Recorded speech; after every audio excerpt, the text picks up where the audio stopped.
नमस्कार विद्यार्थी मित्रांनो, तर आपल्याला या लेक्चरमध्ये ह्यूमन रिसोर्स मॅनेजमेंट मधील आपण पहिला युनिट पाहत होता.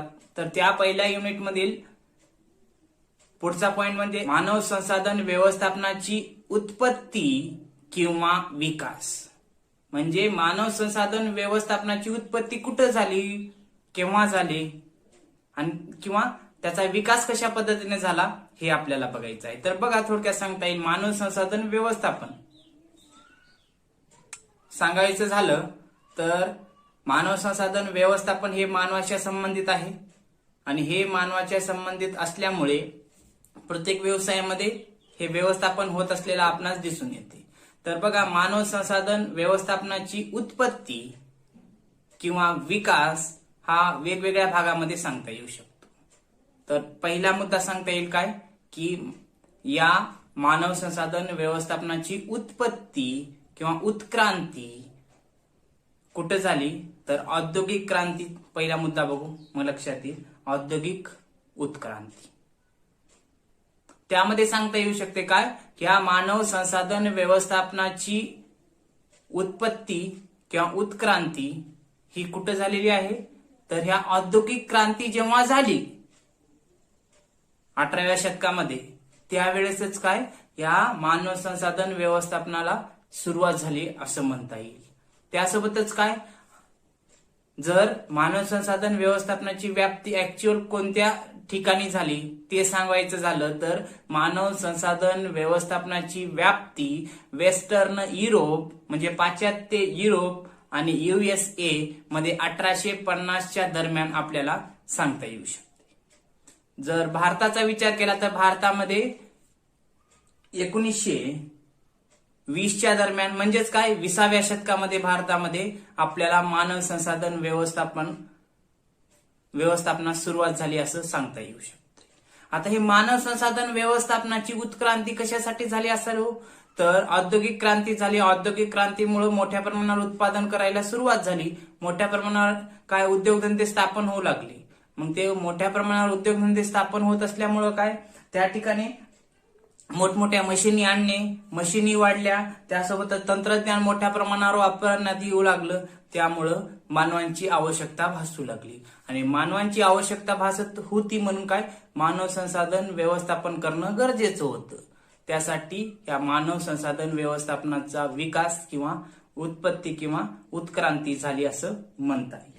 त्यासोबतच काय 1920च्या दरम्यान सांगता येईल त्यामध्येच की लेबर मॅनेजर किंवा एम्प्लॉयमेंट मॅनेजर हा व्यक्तींचा प्रमुख होता. तो काय करायचा, कोणत्या व्यक्तीला कामावर ठेवायचं, किती वेळ काम लावायचं, कामगारांच्या कामावर नियंत्रण ठेवण्याचं काम हे एम्प्लॉयमेंट मॅनेजर किंवा लेबर मॅनेजर करत होता. म्हणजे सुपरविजन, थोडक्यामध्ये सुपरविजन करायचा सध्या जर म्हटलं तर. त्याबरोबर सांगता येऊ शकते काय की हे मानव संसाधन व्यवस्थापनामध्ये हा सुपरवायझर किंवा मग हे जे काही एम्प्लॉयमेंट मॅनेजर असेल किंवा लेबर मॅनेजर असेल त्याला जसं वाटेल तसं त्या व्यक्तीकडून कामगाराकडून काम करून घ्यायचं. कोणाला ठेवायचं, कोणाला नाही ठेवायचं, किती काम करून घ्यायचं हे त्याच्या हातात होतं, किती वेतन द्यायचं त्याच्या हातात होतं. त्यामुळं काय कर्मचाऱ्यांचं पिळवणूक होत होती. त्याबरोबरच पुढे सांगता येईल की कोणाला ठेवणं, कोणाला काढणं, बोनस कुणाला द्यायचे, इन्सेंटिव्ह कुणाला द्यायचे, हे सर्व या लेबर मॅनेजरच्या किंवा मग एम्प्लॉयमेंट मॅनेजरच्या हातामध्ये होतं. त्यासोबतच 1914 ते 1919च्या दरम्यान काय पहिलं महायुद्ध झालं. त्या पहिल्या महायुद्धाच्या दरम्यान मोठ्या प्रमाणावर काय उत्पादनासाठी कामगारांची आवश्यकता भासत होती. म्हणून या कामगारांना कामावर लावून मोठ्या प्रमाणावर उत्पादन केलं जात होतं, पण त्यांना अपेक्षेप्रमाणे मोबदलाही दिला जात नव्हता, पण त्यांच्याकडून जास्तीत जास्त काम करून घेतलं जात होतं. म्हणून थोडक्यामध्ये सांगता येऊ शकते काय की मानव संसाधन व्यवस्थापनाची उत्क्रांती किंवा मग उत्पत्ती औद्योगिक क्रांतीच्या दरम्यान झालेली आहे ते सांगता येईल. त्यानंतर दुसरा पॉइंट सांगता येईल की ट्रेड युनियन. आता विकास, उत्क्रांती किंवा विकास, त्याच्यातील दुसरा पॉइंट सांगता येईल काय की ट्रेड युनियन किंवा कामगार संघटना. तर त्यामध्ये बघा ट्रेड युनियन किंवा कामगार संघटनामध्ये काय सांगता येईल की पूर्वी सरकारचा हस्तक्षेप मोठ्या प्रमाणावर नव्हता, पण 1925च्या दरम्यान काय झालं, ह्या कामगार संघटनांनी त्यांची स्वतःची संघटना स्थापन करायला सुरुवात केली. कारण का, 1920च्या अगोदर मोठ्या प्रमाणावर कर्मचाऱ्यांची पिळवणूक होत होती, त्यांच्याकडून काम करून घेत होती, त्यांचे हक्क त्यांना बजावायला दिले जात नव्हते. पण ह्या कामगार वर्गाने काय केलं, एकत्र आलं आणि आपल्या स्वतःच्या काय कामगार संघटना फॉर्मेशन करायचं ठरवलं. मग ते कशासाठी कामगार संघटना, तर बघा, कर्मचाऱ्यांना प्रोटेक्शन देण्यासाठी, म्हणजे कर्मचाऱ्यांना काय सुरक्षितता प्रदान करण्यासाठी हे ट्रेड युनियनचा वापर करण्यात येऊ लागला. त्यासोबतच काय, त्यांनी आपल्या स्वतःच्या असोसिएशन, कामगार संघटना किंवा असोसिएशन स्थापन करायला सुरुवात केल्या. त्यासोबतच काय, 1926ला ट्रेड युनियन ऍक्ट पास केला गेला. हे लक्षात, म्हणजे या कामगार संघटनांनी काय 1926 मध्ये कामगार असोसिएशन असावं म्हणून काय 1926 मध्ये ट्रेड युनियन हे कायदा पास करून घेतला. त्यासोबतच काय, कर्मचाऱ्यांना सुरक्षा देणे ह्या कायद्याच्या माध्यमातून, त्यासोबतच चाइल्ड लेबर, 14 वर्षापेक्षा कमी वय असेल तर अशा लोकांना काय, अशा लेकरांना किंवा अशा मुलांना कामावर न ठेवणं या ट्रेड युनियनच्या माध्यमातून होऊ लागलं. त्यासोबतच काय, कामाच्या ठिकाणी कामगारांना सुरक्षितता प्रदान करणं, तसंच काय, पुअर वर्किंग कंडिशन असतील तर त्या पुअर वर्किंग कंडिशन कामाच्या ठिकाणी असतील, नुकसान काय होत असेल तर ते बदलणं, हे सर्व या युनियन ट्रेड युनियनच्या माध्यमातून किंवा मग ह्या असोसिएशनच्या माध्यमातून हे कामगार मांडू लागले, किंवा आपल्या या कामगार संघटनेच्या माध्यमातून एक प्रतिनिधी निर्माण केला आणि त्यांनी आपल्या मागण्या संबंधित व्यवसायाच्या मालकाकडे किंवा कारखानदार आहे त्याच्यासमोर मांडू लागले. त्यासोबतच काय, जर ह्या मागण्या पूर्ण जर होत नसतील तर त्यांनी काय करायचं ठरवलं की स्ट्राईक्स, उपोषण किंवा मग लॉकआउट्स, काम बंद करणं, त्यासोबत काय अशा शास्त्रांचा वापर करणं ते ठरवलं या कामगार संघटनामुळे. कारण कसं, एक व्यक्ती जर धडपड करत असेल तर आपली मागणी मांडत असेल तर ती पूर्ण होत नाही, पण सर्वच कामगार एकत्र येऊन जर स्ट्राईक, उपोषण वगैरे केलं, लॉकआउट्स केलं, काम वगैरे बंद केलं तर त्यांच्या मागण्या पूर्ण होऊ शकतात. म्हणून ह्या कामगार संघटना आपल्याला स्थापन झालेल्या दिसून येऊ शकतात. यामधूनच काय, मानव संसाधन व्यवस्थापनाचा विकास होत असलेला आपणास दिसून येऊ शकतो. तर पुढचा पॉइंट म्हणजे सांगता येऊ शकते काय, सामाजिक जबाबदारीचे युग म्हणजे सोशल रिस्पॉन्सिबिलिटी एरा. तर यामध्ये सांगता येऊ शकते काय की मानव संसाधन व्यवस्थापनाचा विकास या सामाजिक जबाबदारीच्या युगामधून सुद्धा झालेला आपल्याला दिसून येतो. ब्रिटिश औद्योगिक किंवा उद्योगपती नावाचा एक व्यक्ती होता, तो म्हणजेच काय, तर रॉबर्ट ओवेन. हा रॉबर्ट ओवेन हा औद्योगिक उद्योगपती होता किंवा उद्योगपती होता. त्यानं काय म्हटलं की बाबा, की एक सामाजिक जबाबदारीचं भान ठेवून संबंधित कारखाना ज्याचा आहे त्या मालकानं किंवा व्यवसायाच्या मालकानं काय केलं पाहिजे, कामगारांना आपल्या मुलाप्रमाणे समजून त्यांच्याकडून काम करून घेतलं पाहिजे. म्हणजे जसं की आता फादर अँड चाइल्ड प्रमाणे ट्रीट केलं पाहिजे, म्हणजे तशी वागणूक दिली पाहिजे. की आता एक वडील आपल्या मुलाला जसं वागणूक देत असतात, ट्रीट करत असतात, तसंच काय व्यवसायाच्या मालकानं सुद्धा आपल्या कामगारांना काय केलं पाहिजे, आपल्या मुलाप्रमाणे ट्रीट केलं पाहिजे आणि त्यांच्याकडून चांगल्या पद्धतीने काम करून घेतलं पाहिजे. त्यांच्याकडून जास्तीचं काम करून घेतलं नाही पाहिजे. त्यांना वेळेवर मजुरी दिली पाहिजे. ठराविक तासच काम करून घेतलं पाहिजे. नसता काम मोठ्या प्रमाणात करून घेत आहात आणि त्यांना मोबदला जर देत नसेल तर त्यांचं नुकसान आहे असं म्हटलं या ओवेननं. म्हणून यांनी या व्यक्तीचं, ओवेन जो कोणी होता रॉबर्ट ओवेन, याचं या मानव संसाधन व्यवस्थापनाच्या विकासामध्ये खूप मोलाचं कॉन्ट्रीब्युशन आहे असं म्हणता येईल. कारण याच्यामुळेच काय काही बदलही यानं सुचवलेले आहेत आणि ते बदल करण्यात आलेले आहेत. तर बघा, काही बाबतीत बदल, तर कामाचे तास कमी केले. या रॉबर्ट ओवेननं काय केलं, ब्रिटिश उद्योगपती होता, यानं कामाचे तास कमी केले कर्मचाऱ्यांचे. त्यासोबतच काय राहण्यासाठी घर उपलब्ध करून दिलं, म्हणजे कर्मचाऱ्यांना राहण्यासाठी घराची उपलब्धता केली. त्यासोबतच काय कामगारांना शिक्षण, त्यांच्या मुलांना शिक्षण म्हणजे फॅसिलिटीज दिल्या. कामगारांनाही शिक्षण आणि त्यांच्या मुलांनाही शिक्षण देण्याचं ठरलं. त्यांना चांगले ट्रीट करणे किंवा वागविणे हे सुद्धा त्यांनी बदल केला. म्हणजे कामगारांना एकतर कामाचे तास कमी केले, त्यांना शिक्षण, त्यांच्या मुलांना शिक्षण, त्यांना राहण्याची सोय आणि त्यांना चांगलं ट्रीट केलं जातं. पूर्वी कामगारांना व्यवस्थित त्या ट्रीट केलं जात नव्हतं. हे लक्षात, मोठ्या प्रमाणावर काही काम करत नसेल तर त्याला मारहाणी केली जात होती लोकांना आणि त्यांच्याकडून काम करून घेतलं जात होतं. पण या रॉबर्ट ओवेनने काय केलं की काही बदल सुचवले आणि ते बदल केलेही. म्हणून हे एक सांगता येईल की सामाजिक जबाबदारीचं युग.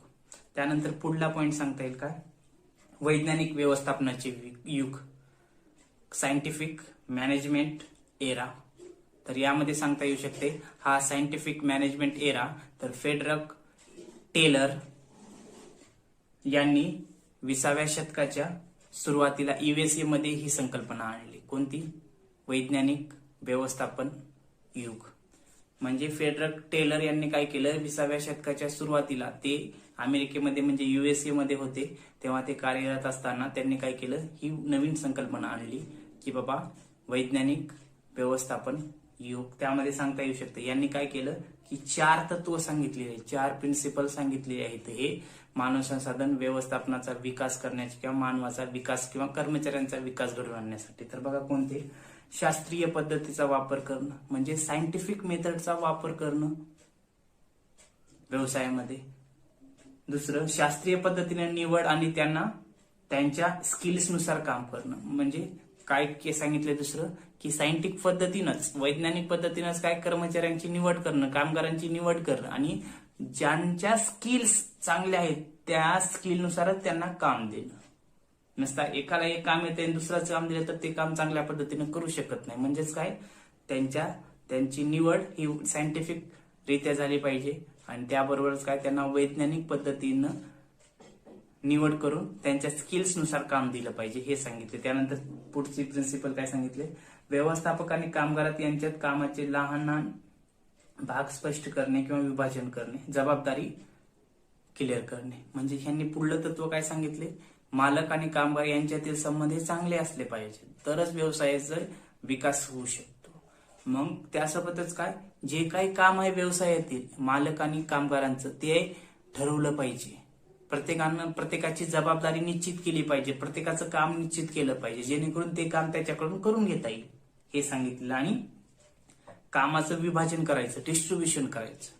विशिष्ट कामगाराकडूनच काम करून घ्यायचं नाही, ते प्रत्येक कामगारामध्ये ते काम विभागणी करायची आणि त्यांच्याकडून ते काम करून घ्यायचं हे सांगितलेलं आहे. त्यानंतर पुढचा पॉइंट, चांगले सहसंबंध आणि जवळचे सहकार्य निर्माण करणे. म्हणजे काय, कामगार आणि मालक पूर्वी चांगले संबंध नव्हते, कारण मालक कर्मचाऱ्यांकडून करून किंवा कामगाराकडून काय मोठ्या प्रमाणावर काम करून घेत होता, हवं तसं त्यांची पिळवणूक करून घेत होता, त्यांना मोबदला देत नव्हता. आणि जर कुणी असा आवाज उचलला तर त्याला मग मारहाण, याचं नुकसान मोठ्या प्रमाणावर केलं जात होतं. मग यासाठी काय सांगतात हे 4थं प्रिन्सिपल की बाबा चांगले संबंध निर्माण केले पाहिजेत सहकार्याचे आणि त्यासोबतच काय जिव्हाळा निर्माण केला पाहिजे कामगारांसोबत हे सांगितलेत हे 4 प्रिन्सिपल किंवा तत्व. त्यासोबतच काही तंत्र सांगितलेत, टूल्स सांगितलेत त्यांनी, म्हणजे जेणेकरून बदल करावा. त्यामध्ये बघा कोणती, वेळेचा अभ्यास, कामगारांना जेवढा वेळ आपण त्यांच्याकडून काम करून घेतात त्याचा अभ्यास केला पाहिजे वेळोवेळी. त्यासोबतच गतीचा अभ्यास, कामगारांची गती कशा पद्धतीची आहे, कमी आहे का जास्त आहे का, वाढवली पाहिजे याचा सुद्धा अभ्यास सायंटिफिक मॅनेजमेंट इराच्या माध्यमातून करणं. त्यानंतर इक्विपमेंटचा दर्जा चांगला ठेवणं, जे काही मशिनरीज वगैरे किंवा टूल्स किंवा साधने वापरले जाणार आहेत हे कसे दर्जेदार असले पाहिजेत हे एक वैज्ञानिक पद्धतीचं व्यवस्थापनाचं काय युग सांगितलेलं आहे. आणि काय इन्सेंटिव्ह मजुरी देणे, म्हणजे कामगारांनी जर काम जास्तीचं केलं, ओव्हर टाइम केलं किंवा वेळेमध्ये केलं तर त्यांना काय मोटिवेट करण्यासाठी किंवा मग त्यांना बोनस म्हणा, मजुरी म्हणा किंवा इन्सेंटिव्ह वेगवेगळ्या माध्यमातून देणं हे असं फेडरिक टेलर यांनी 1920 किंवा काय सांगता येईल त्याला 20व्या शतकाच्या दरम्यान अमेरिकेमध्ये ही संकल्पना मांडली. हे लक्षात. पुढचा पॉइंट म्हणजे नंबर 5 सांगता येऊ शकते काय, मानवी संबंधाचे युग, त्यालाच म्हणता येईल ह्युमन रिलेशन इरा. हे काय, जे काही फेडरिक टेलर यांनी 20व्या शतकाच्या दरम्यान जे काही वैज्ञानिक व्यवस्थापन व्यवस्थापनाचं युग ही संकल्पना मांडल्यानंतर पुढच्या काळामध्ये हे मानवी संबंधाचं युग आलेलं आपल्यास दिसून येईल. यामध्ये सांगता येऊ शकते काय की कामगारांचं किंवा कामगार वर्गांची जे काही भावना असतील, ॲटिट्यूड असेल किंवा मग त्यांच्या गरजा यावरती या काळामध्ये काय लक्ष केंद्रित करण्यात आलं किंवा मग फोकस करण्यात आलं. त्यामध्ये काय सांगता येऊ शकतं 1925 ते 1935 या दरम्यान काय करण्यात आलं, एक मानसशास्त्रज्ञ होता तो म्हणजेच काय हुगो मेन्स्टरबर्ग. हुगो मेन्स्टरबर्ग हा नावाचा एक मानसशास्त्रज्ञ होता. त्यानं काय केलं की अभ्यास केला कामगारांचा आणि त्यानं सल्ला दिला. कोणता सल्ला दिला तर बघा, कामगारांचं सिलेक्शन करताना किंवा मग प्लेसमेंट करते वेळी त्यांच्या काय वर्तणुकीचा, त्यांचा जे काही फिलिंग्स भावना असतील वर्तणुकीचा अभ्यास करण्याचा एक सल्ला दिला यांनी. त्यासोबत ते सांगतात काय, कामगार ज्या ठिकाणी काम करत आहेत तिथलं जे काही ह्युमन रिलेशन असेल ते चांगलं असलं पाहिजे. त्यासोबतच काय कामाच्या ठिकाणचं भौतिक पर्यावरण हे कामगारांसाठी पोषक असलं पाहिजे, म्हणजे चांगल्या पद्धतीचं असलं पाहिजे. त्यासोबतच ते काय म्हणतात बघा, कामगार आणि कामगार संघ यांच्या चांगला ॲटिट्यूड निर्माण करणे मालकाचं काम किंवा व्यवस्थापकाचं काम आहे. काय, जो कोणी वर्कर असेल किंवा वर्कर युनियन असेल, म्हणजे कामगार आणि कामगार संघटना असतील, यांच्यामध्ये काय जे काही ॲटिट्यूड आहे, प्रत्येक व्यक्तीचा आपण ॲटिट्यूड आहे म्हणतो, तो ॲटिट्यूड कसा असला पाहिजे, चांगला निर्माण करणे. चांगलं रिलेशन असेल तर चांगलं ॲटिट्यूड निर्माण होऊन एखादी काम पूर्ण करता येऊ शकते. म्हणून हे काय सांगतात, हुगो मेन्स्टरबर्ग म्हणतात की त्यांचं निवड किंवा मग प्लेसमेंट करताना त्यांच्या ॲटिट्यूडचा विचार करणं किंवा अभ्यास करणं गरजेचं आहे. आणि त्यासोबत त्यांचं सिलेक्शन किंवा मग प्लेसमेंट करते वेळेस काय केलं पाहिजे की त्यांच्या ज्या काही वर्तणुकीचा अभ्यास करणं गरजेचं आहे. तसंच कामगार किंवा कामगार संघटना यांच्यामध्ये कसं जे काही त्यांचं ॲटिट्यूड असेल किंवा मग त्यांचं मनोधैर्य वाढवण्याचं काम केलं पाहिजे किंवा मग निर्माण केला पाहिजे हे सांगितले. त्यासोबतच काय म्हणतात, सामाजिक आणि मानसशास्त्रीय दृष्ट्या त्यांच्या गरजा पूर्ण करणे. म्हणजे काय, हे काय म्हणतात, सामाजिक आणि मानसशास्त्रीय दृष्टिकोनातून आपण जेव्हा अभ्यास करतो त्यांच्या गरजा आपल्या लक्षात येतात आणि त्या गरजा काय पूर्ण करणं हे 1925 आणि 1935च्या दरम्यान जे काही हुगो मेन्स्टरबर्ग आहेत हे अभ्यास केल्यानंतर सांगत असतात. म्हणजे कसं, कामगार काम करत आहेत, मग कामगार काम केल्यानंतर त्यांची सुरक्षितता असेल, त्यांची नुकसान भरपाई असेल, त्यांना मोबदला असेल, या सर्व गोष्टींचा मानसशास्त्रीय दृष्टिकोनातून अभ्यास करून त्यांच्या गरजा विचारात घेऊन त्या गरजा पूर्ण करण्याचं काम केलं पाहिजे हे सांगतात. त्यासोबतच सांगता येऊ शकते काय, कामगार काम करत असताना त्यांना अभिप्रेरणा देणं, मोटिवेशन करणं किंवा मोटिवेट करणं आणि त्यासोबतच काय त्यांच्या गरजा विचारात घेऊन त्यांना कामाची सुरक्षितता प्रदान करणं. त्यासोबतच काय आपलं मत मांडण्यासाठी किंवा मत ठेवण्यासाठी त्यांना अधिकार देणं. तसंच काय ज्या काही आपले विचार आहेत ते एक्सप्रेस करण्याची परवानगी देणं हे सर्व या कामगार संबंधाच्या युगामध्ये आपल्याला सांगता येऊ शकते. त्यानंतरचा पुढला पॉईंट 6 नंबर, वर्तन विज्ञान युग म्हणजे बिहेवियरल सायन्स इरा. हे यामध्ये सांगता येऊ शकते काय, वर्तणुकीचा विचार केला गेला आहे. यामध्ये वर्तणूक कसली असली पाहिजे हे सांगितलेलं आहे. त्यासोबतच काय सामाजिक आणि मानसिक वर्तणुकीचा अभ्यास यामध्ये केला जातो. त्यासोबतच पुढे सांगितले की वैयक्तिक वर्तणूक कशी असली पाहिजे, सामूहिक वर्तणूक कशी असली पाहिजे, मालक आणि कर्मचाऱ्यांचं वर्तणूक कशी असली पाहिजे. त्यासोबतच संबंध यांच्यातील कसं दृढ असेल, चांगला असेल तर व्यवसाय भरभराटीला लागतो, अन्यथा त्या व्यवसायाचं कुठंतरी नुकसान मोठ्या प्रमाणावर होत असलेलं आपल्याला दिसून येऊ शकते. त्यासोबतच काय व्यवसायामधले जे काही वातावरण आहे ते इन्फॉर्मली निर्माण करणं, फ्रेंडली निर्माण करणं, जेणेकरून जर मित्रत्वाचे जर संबंध व्यवसायामध्ये निर्माण झाले कामगारासोबत, तर ते कामगार अतिशय चांगल्या पद्धतीनं काम करत असतात.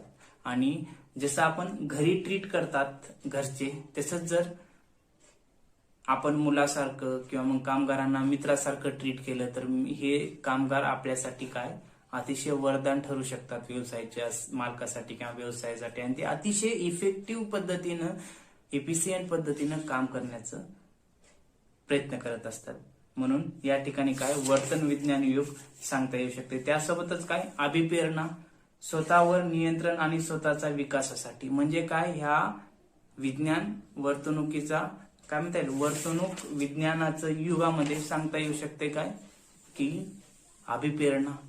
कामगार काय करत असतात या युगामध्ये की स्वतःहून स्वतःला मोटिवेट करत असतात. म्हणजे मी असेल कामगार तर मी काय करणार, जर माझ्या गरजा व्यवसायाच्या मालकाने विचारात घेतल्या, माझ्यासोबत फ्रेंडली वातावरण ठेवलं, तर मी काय करेन की माझं मी स्वतःला मोटिवेट करेन आणि मोटिवेट करून मी अतिशय चांगल्या पद्धतीनं काम करेल. त्यासोबतच काय स्वतःच्या कार्यक्षमतेमध्ये सुधारणा घडून आलं. मी अगोदर समजा 4 तास काम करत होतो, प्रोडक्शन समजा 1000 क्वांटिटीचं करत असेल उदाहरणार्थ, मी 5 तास करेल, आणखी प्रोडक्शन वाढवल, किंवा मला जे काही काम दिलेलं आहे ते मी वेळेमध्ये करेल, तत्पर करेल, कार्यक्षम पद्धतीने करेल. म्हणजे मी स्वतःला मोटिवेट करणार आहे.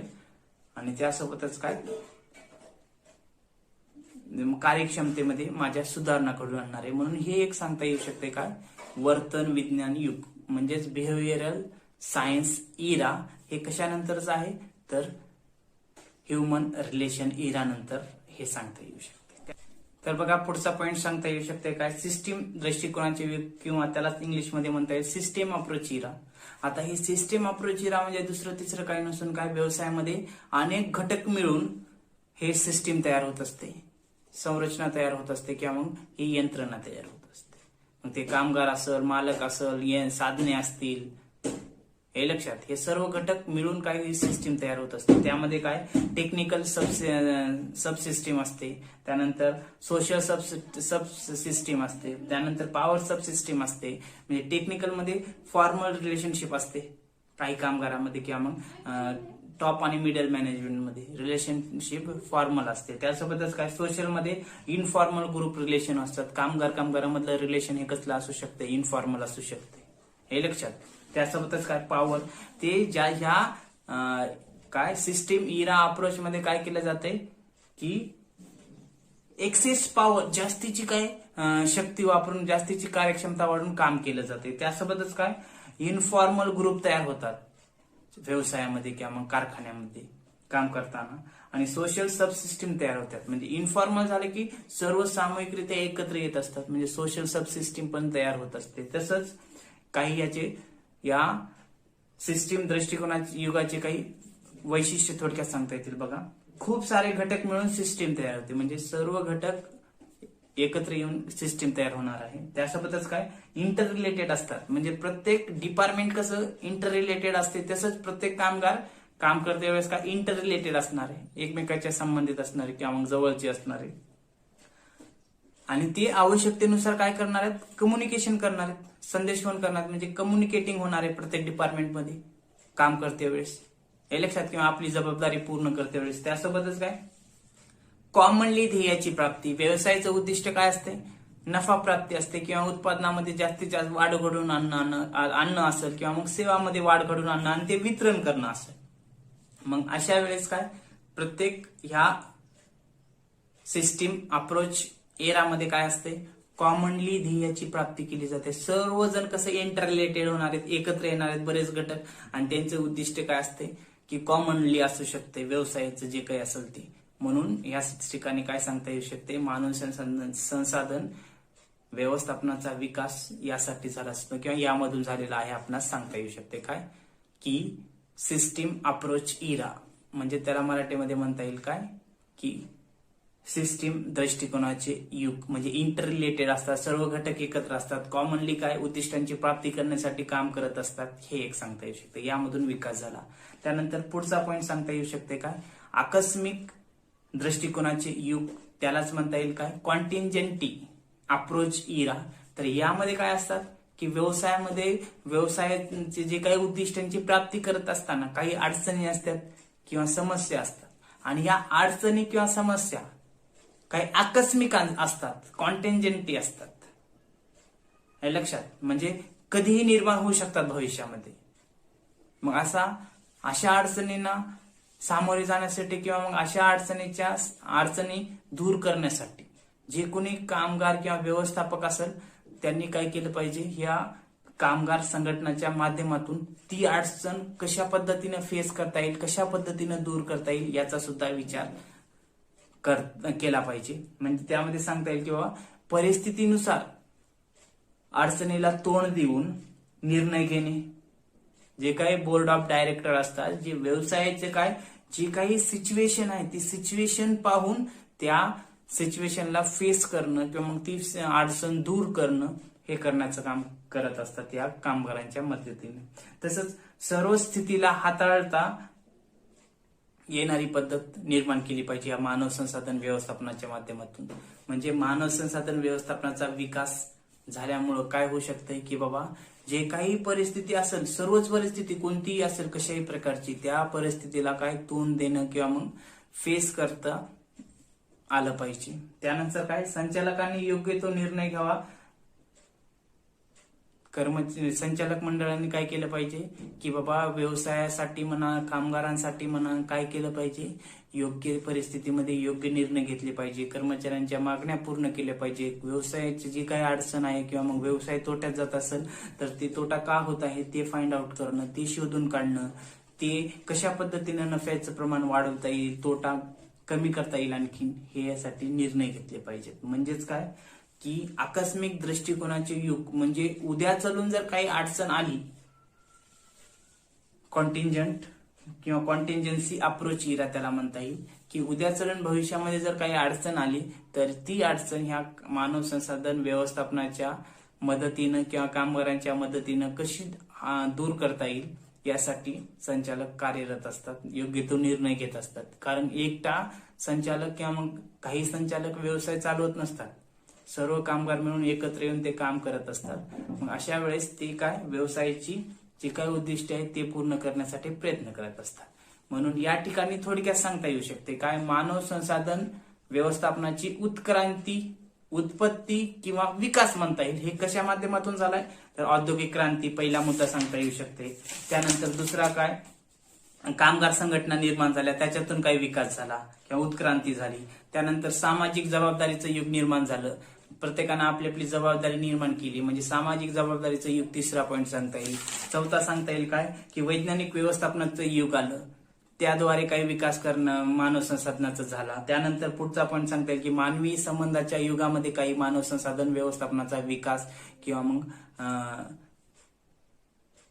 सुधारणा झाली, हे सांगता येऊ शकते. त्यानंतर 6व्या पॉईंट मध्ये सांगता येईल वर्तन विज्ञान युग, म्हणजे त्याला सांगता येईल बिहेवियरल सायन्स इरा, त्यामधून सुद्धा मानव संसाधन व्यवस्थापनाचा विकास झाला. त्यानंतर सिस्टीम अप्रोच इरा, म्हणजे सिस्टीम दृष्टिकोनाचे युग, यामधून सुद्धा मानव संसाधन व्यवस्थापनाची गरज आणि विकास झालेला दिसून येतो. आणि त्यानंतर शेवटचा पॉईंट सांगता येईल कॉन्टिंजन्सी अप्रोच इरा, म्हणजे त्याला आकस्मिक दृष्टिकोनाचं युग, यामधून सुद्धा मानव संसाधन व्यवस्थापनाचा विकास झालेली आपणास दिसून येऊ शकते. उत्क्रांती, विकास हे सिमिलरच आहेत बरं का. म्हणजे उत्क्रांती ही झाली औद्योगिक क्रांतीच्या दरम्यान 1850 मध्ये वेस्टर्न युरोपमध्ये किंवा मग पाश्चात्य युरोपमध्ये आणि USA मध्ये. त्यासोबतच भारतामध्ये कधी झाली 1900 किंवा 20व्या शतकामध्ये. हे लक्षात. यामधून भारतामध्ये काय झालं की मानव संसाधन व्यवस्थापनाची सुरुवात झाली असं सांगता येऊ शकते. आणि हे बाकीचे जे काही मुद्दे आहेत ते विकासाबाबतीतच आहेत, हे लक्षात. तर या ठिकाणी आपण मानव संसाधन व्यवस्थापनाची उत्क्रांती किंवा उत्पत्ती थोडक्यात सांगू शकतो.